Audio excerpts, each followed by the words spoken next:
सच कहूँ तो हिंदी का कोई सजेशन नहीं दिया जाता, यही सच बात है, क्योंकि हिंदी का जो होता है ना वो नॉर्मली चीजें पूछी जाती है। हाँ, लेकिन एक बात मैं कर सकती हूँ कि उसका सिलेबस जरूर बताना चाहिए, इसलिए क्योंकि गेस्ट पेपर जो आप सब्सिडी पेपर का खरीदते हैं ना, तो उसमें तरह तरह के क्वेश्चन, कभी विपरीतार्थक शब्द तो कभी पर्यायवाची शब्द, तो समझ ही नहीं आता कि क्या पूछने वाला है हमारे एग्जाम में, विपरीतार्थक शब्द पूछेगा या पर्यायवाची शब्द पूछेगा, that is the main question. तो चलिए आज हम लोग सीखने वाले हैं कि 21 से 24 सेशन जिनका 100 मार्क्स का हिंदी है, उनके लिए कौन से क्वेश्चन इंपॉर्टेंट है, और इनफैक्ट यूं कहा जाए कि किस टाइप से क्वेश्चन आपके एग्जाम में आते हैं, ये मैं आपको बताऊंगी। चलिए बिना डिले हम लोग स्टार्ट करते हैं। सबसे फर्स्ट क्वेश्चन जो आता है वो ऑब्जेक्टिव का आता है, यू नो दैट, और हिंदी में आपको ऑप्शन नहीं मिलता। 20 क्वेश्चन पूछे जाएंगे ऑब्जेक्टिव में, तो 20 में से किसी में भी आपका ऑब्जेक्टिव नहीं आएगा। 20 का 20 क्वेश्चन आपको जनरली याद करनी होगी। जैसे महात्मा गांधी का जन्म कहाँ हुआ था, इसमें ऑप्शन नहीं आने वाला है, आपको डायरेक्ट लिखना होगा गुजरात में, राइट। तो ऑब्जेक्टिव आपका 20 मार्क्स का आता है जो आप क्लियर करेंगे गेस्ट पेपर से। सेकंड क्वेश्चन आता है किन्हीं दो प्रश्नों के उत्तर दें, मतलब किन्हीं दो का आंसर देना है। नीचे दिए गए 3 ऑप्शन होंगे, 4 ऑप्शन होंगे, उसमें से किन्हीं दो का आंसर देना है। जो मार्क्स आता है आपका 15 × 2 = 30 मार्क्स, 15 क्वेश्चन नंबर का होगा, आपको दोनों बनाने होंगे। अरे कुछ भी आता हो वो बना देना है। उसमें मैं सजेस्ट कर सकती हूँ कुछ क्वेश्चन की चांसेस होती है 80% आने की। धरती शीर्षक निबंध का प्रतिपाद्य करें, मतलब धरती जो शीर्षक है, धरती जो आपका मतलब ये है निबंध है, इसका क्या आशय है, इसमें क्या बताया जाता है, इसको आपको बताना होगा, जो कि गेस्ट पेपर में आपको आराम से मिल जाएगा कि क्या कहना चाहते हैं लेखक। या तो आप कर सकते हैं यूट्यूब में होगा अवेलेबल धरती, सबसे अच्छी बात तो है कि गूगल में अवेलेबल होगा, तो आप इसको एक बार पढ़ लेंगे। ताजमहल की कलात्मक पर प्रकाश डाले, या तो इसको दूसरे टाइप में क्वेश्चन पूछ सकता है, ताजमहल एक प्रेम की निशानी है, तो इससे आप अपना क्या आशय स्पष्ट कर सकते हैं, क्या ये सही है, क्या ऐसा होना चाहिए। तो मतलब ताजमहल से रिलेटेड क्वेश्चन आने की चांसेस है इस बार।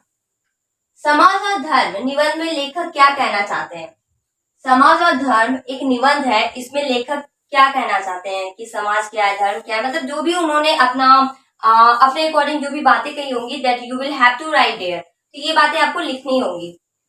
तो ये 3 इंपॉर्टेंट है, 80% चांसेस होती है आने की, और ये मार्क्स आपको दिलाता है 30 मार्क्स। और मैं जनरली बता दूं ना कि इसमें कुछ भी आएगा ना तो वैसे वर्ड आएंगे, वैसी चीज आएंगी जिससे आपको कॉमन सेंस से पता चल जाएगा कि अरे हाँ ताजमहल के खिलाफ ये आपका सब्जेक्ट नहीं है, या कोई जनरली थिंग्स से जो पूछा गया है, तो आप इस टाइप से बना सकते हैं कि ताजमहल के बारे में क्या कह सकते हैं।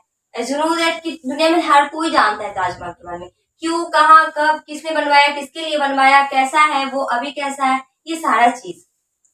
नेक्स्ट क्वेश्चन जो आता है वो आता है आपका किन्हीं दो का अर्थ स्पष्ट करें, मतलब नीचे दिए गए जो भी लाइन रहेंगे उसका अर्थ।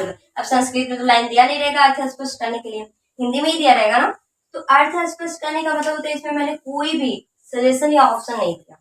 इसलिए नहीं दिया क्योंकि सजेशन और ऑप्शन देने का मतलब हुआ कि मैच नहीं करना।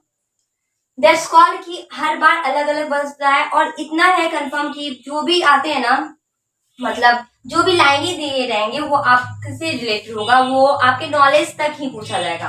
मतलब वैसी लाइनें दिए रहेंगे ना जो आप जानते हैं उसके बारे में, वो लाइनें को पढ़ करके आप सेल्फ से आंसर बना सकते हैं, उसी का अर्थ स्पष्ट करने के लिए दिया जाएगा। तो इतना ज्यादा स्ट्रेस नहीं लेना है, इसको पढ़ने की जरूरत भी नहीं है, आप डायरेक्ट जाइए और उसको पढ़िए और ऑटोमेटिक आपका आंसर मिल जाएगा और आप लिख लेंगे आंसर। यह आता है 5 × 2 = 10 मार्क्स। अगर आपको अभी भी विश्वास नहीं है खुद के ऊपर तो आप गेस्ट पेपर चेक कीजिए, प्रीवियस ईयर में किस टाइप के क्वेश्चन पूछे गए हैं, क्या आपसे बन पा रहे हैं या नहीं। नेक्स्ट है लेटर और एप्लीकेशन। कभी कभी क्या करता है लेटर पूछ लेता है, एप्लीकेशन मतलब आवेदन पत्र और पत्र, या उसके जगह क्या करता है कभी पत्र पूछता है कभी आवेदन पत्र। अगर ये नहीं पूछा तो वो विपरीतार्थक शब्द पूछ लेता है, विपरीतार्थक शब्द ये आते हैं आपके 10 मार्क्स के, तो आप इन दोनों को कवर करके जाएंगे। वैसे भी लेटर और एप्लीकेशन में कुछ खास है नहीं, फॉर्मेट जान लीजिए और एक बार को देख लीजिए। फिर आपका लिंग निर्णय करना आता है। लिंग मतलब निर्णय करना होता है, कोई वर्ड दिया रहता है जैसे आंसू, स्त्रीलिंग है या पुल्लिंग है या नपुंसक लिंग है, ये बता करके आपको एक सेंटेंस बनाने होंगे, जिस सेंटेंस से पता चले आप स्त्रीलिंग लिखे हैं तो वो स्त्रीलिंग वाले सेंटेंस होने चाहिए। अगर आप पुल्लिंग लिखे हैं तो ऐसा सेंटेंस लिखना चाहिए जिससे पता चले कि वो पुल्लिंग का बोध हो रहा है, राइट। ये आएंगे, ये भी आएंगे आपके 10 मार्क्स के। फिर 10 शब्दों के मानक हिंदी रूप लिखिए। कुछ ऐसे इंग्लिश वर्ड्स होंगे जिसका हिंदी लिखने के लिए आता है, हर बार आया है इस बार भी आएगा, तो ये आपके अवेलेबल होंगे गेस्ट पेपर में, ये भी 10 मार्क्स का आएगा।